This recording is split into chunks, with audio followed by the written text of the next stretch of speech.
चलिए दोस्तों, आज की वोकैबुलरी मैराथन सीरीज में हम फिर से सीखने वाले हैं 3 बहुत ही अच्छे वर्ड। साथ ही एंड में आपको मैं ट्रिक भी बताऊंगी जिनसे कि ये वर्ड आप कभी नहीं भूल पाएंगे।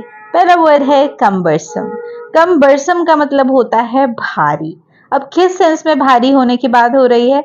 जैसे कि this new procedure is too cumbersome for employees, यानी कि ये जो नई प्रक्रिया है ये कर्मचारियों के लिए बहुत बोझिल है, यानी बहुत मुश्किल है, बहुत भारी है।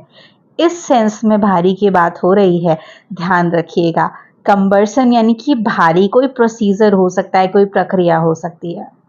कंसीव यानी कि सोचना या फिर कल्पना करना, इमेजिनेशन। कंसीव का एक और मीनिंग भी होता है, वो मुझे कमेंट जरूर करें।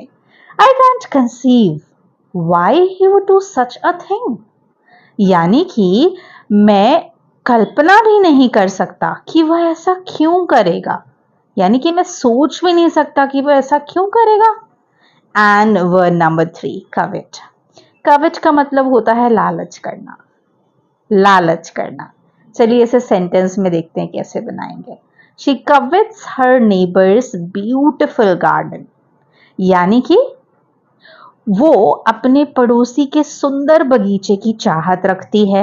अब चाहत रखना भी लालच रखने जैसा ही होता है, मतलब हम दोनों को एज अ सिनोनिम यूज कर सकते हैं। अब देखते हैं ट्रिक जिससे कि आप इन वर्ड्स को कभी भूलेंगे नहीं।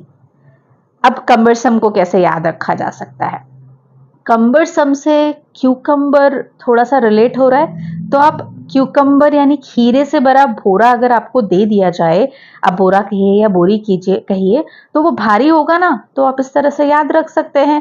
कम्बरसम, खीरे से भरा बोरा, खीरे से भरा बोरा तो भारी ही होता है ना। अगर आप कोई ट्रिक बना पाए हैं या बनाते हैं तो जरूर कमेंट कीजिएगा।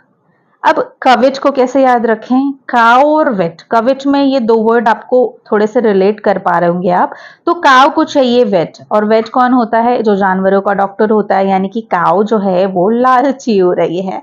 अब कंसीव का ट्रिक आप मुझे बताएंगे। वीडियो कैसी लगी जरूर बताइएगा, और हाँ, इस वीडियो को ज्यादा से ज्यादा सब्सक्राइब करें, लाइक करें, शेयर करें।